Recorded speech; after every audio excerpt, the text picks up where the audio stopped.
My name's Hazem Gaber, and we're going to continue with the safe work practice. So, an employer, remember we defined employer earlier in this course. So, an employer must implement an electrical safety program, and that has to include at least 6 items. One is a plan for every job and procedure, a plan to de energize electrical equipment while it's being worked on, uh, ability to identify hazards and risks, a way to protect workers from shocks, burns, blasts, and other hazards, ability to use the correct tools, and a system to assess the skills of the workers. Now, if we're working on equipment that's more than 30 volts AC or 60 volts DC, there must be policies that define the requirements for safety on that equipment. And that includes a risk assessment procedure before work starts, an arc flash assessment, and a shock risk assessment. And then we also need information on when an electrical work permit is required and a job briefing process to inform workers of hazards, lockout, tagout, the different policies, and the required PPE. Now, the CSA, or Canadian Standards Organization, has created a hierarchy of risk control methods, which we talked about earlier. And the first way is to eliminate the risk. So the safest way to work on electrical equipment is to de-energize the conductors. That means there's no power flowing through the system, and then it's safe to work on. Now, if we can't do that, then the second thing we can do is reduce the voltage. So if we've reduced the voltage, and voltage is proportional to current, we've also reduced the current, and that can put us in a position where the existing voltage is no longer dangerous or does not present a high risk of harming you.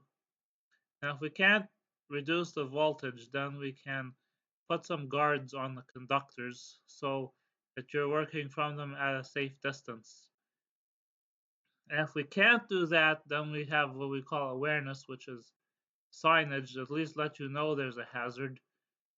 And if we can't do that, but obviously, I mean, there's no scenario where you can't have awareness, then we can have administrative methods such as different safety procedures to reduce the risk of harm. And if we can't do that, then we have the weakest form of risk control, which is PPE, or personal protective equipment. Now, we can combine these 6 to increase safety. Obviously, the first 3 methods are much more effective than the last 3, but in every scenario, we should always have awareness, safety procedures, and PPE. There's always a risk of something going wrong, so we should always have PPE. So even if, for example, we've said we've got a risk control method to de-energize the conductors, there should be an administrative method for us to check that they've actually been de-energized and locked out. Now, the second thing that we need to do is when we're working on electrical equipment, we need to be able to lock out the equipment. And lockout is the process of ensuring that machines, so if we're working on a motor or a conveyor belt or something, we want to make sure that it doesn't turn on while we're working on it, because that could that could be like putting your whole body through a meat grinder. And at the same time, we want to lock out hazardous energy. So that can be electrical, thermal, chemical, pneumatic, or mechanical. Any kind of high energy can kill you. So the way that we do a lockout is with a tag or a switch or a valve or a breaker, put that in the off position. And every person who is working on a piece of equipment must lock it out, not just one person. So if 10 people are working on it, then there's got to be 10 locks on that equipment so that whoever's last to be working on that has a lock so nobody can accidentally turn the equipment on. Any lockout failure accident can be prevented. So the first thing that we do in a lockout procedure is warn people that the equipment has to be shut down and why we're shutting it down. That way everybody knows that this equipment's being locked out and so nobody accidentally unlocks it or turns it back on. But before you do that, you got to make sure that the shutdown does not affect people or equipment. Because if you've got an office in the middle of the day or a factory and you lock out the active equipment, people will get pissed off and you'll probably get fired. So that's not a good idea. And people are stupid. So if you turn off their equipment, they might go turn it back on, not realizing that you're working on it. Now, the second thing that we do is shut it down properly. Confirm the proper procedure for shutting down the equipment. Sometimes you've got really expensive, sophisticated equipment, and the shutdown procedure could be quite complicated so that you don't lose any data, so that everything is locked in the correct position. Sometimes there's a maintenance procedure. And then we disconnect the equipment. So if there's an energy isolating device like a switch or a fuse or a breaker or a valve, we turn that off. And there may be more than one source of energy.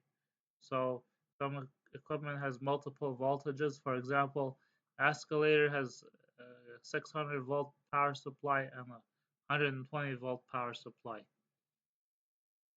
And then we must tag and lock the equipment in the off position. So each device that we're working on must have a tag and a lock and a warning label that's got the worker's name, signature, and date. So if multiple people are working on the equipment, then we need a lockout device with multiple locks. And each person working on the equipment has their own lock and key.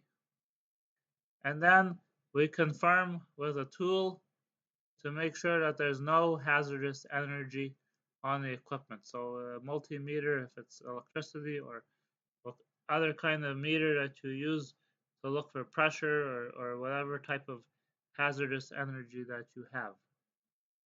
If the equipment has a manual start button, try to turn it on and see if it turns on. And if it does, that means that there's still power or energy going into that machine.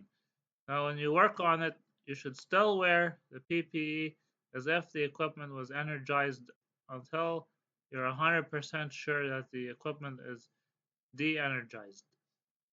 And then, when you're done, each person removes their own lock and the equipment is re-energized. Any questions? Please leave a comment. Thank you.